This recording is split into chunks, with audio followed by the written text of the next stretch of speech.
Hello दोस्तों।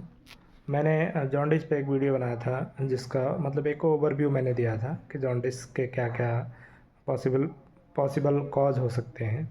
अभी हम लोग इसके टाइप देखेंगे कि क्या क्या पॉसिबिलिटी है, यानी क्या सिम्टम होंगे तो हम किस डायग्नोसिस की तरफ जा सकते हैं।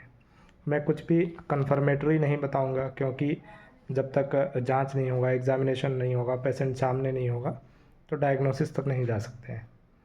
तो अभी हम लोग न्यू बर्न में देखें, जो बच्चे पैदा हो रहे हैं उसमें देखेंगे तो दो कंडीशन बनेगी। आप बिलिरुबिन का जब ब्लड टेस्ट करवाएंगे उनका, तो अगर बिलिरुबिन डायरेक्ट बढ़ा हुआ है या इनडायरेक्ट बढ़ा हुआ है ये देखेंगे। डायरेक्ट बोले तो कंजुगेटेड, अगर कंजुगेटेड बढ़ा हुआ है तो इसमें एक बिलियरी एट्रीशिया होती है, इसके चांस हो सकते हैं। दूसरा, अगर बच्चे में अनकंजुगेटेड बढ़ा है यानी इनडायरेक्ट बढ़ा हुआ है तो इसमें तीन कंडीशन बनेगी कि इंटरमिटेंट है, माइल्ड है या सीवियर है। अगर इंटरमिटेंट है तो गिलबर्ट सिंड्रोम हो सकता है। अगर माइल्ड है तो फिजियोलॉजिकल मान सकते हैं, कह सकते हैं, और ड्रग इंड्यूस भी हो सकता है। लेकिन अगर सीवियर है तो ये एक रेगुलर नार्जर हो सकता है और आर एच इनकम्पेटिबिलिटी एक सिंड्रोम होता है, बीमारी होती है, वो हो सकता है।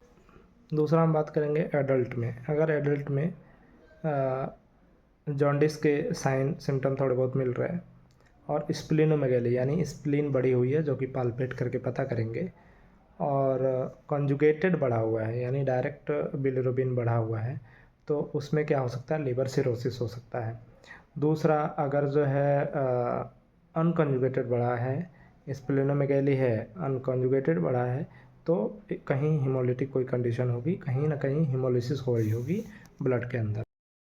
एडल्ट है, स्प्लेनोमेगेली एब्सेंट है यानी स्प्लीन नहीं बढ़ा हुआ है और कॉन्स्टिट्यूशनल सिम्टम आ रहे हैं, जैसे कि ऐसे ही बुखार, वेट लॉस, कॉमन सिम्टम आ रहे हैं, यानी कोई स्पेसिफिक सिम्टम नहीं आ रहे हैं, तो इसको हम वायरल हेपेटाइटिस कह सकते हैं, ड्रग रिलेटेड हो सकता है।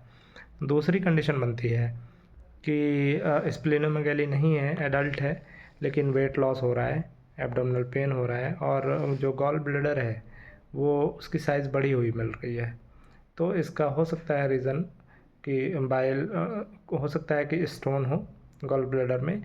और दूसरी, पैंक्रियाटिक कार्सिनोमा की तरफ जा सकते हैं। हालांकि इसके लिए कार्सिनोमा कहने के लिए बहुत सारे जांच होंगे, ऐसे सकते हैं।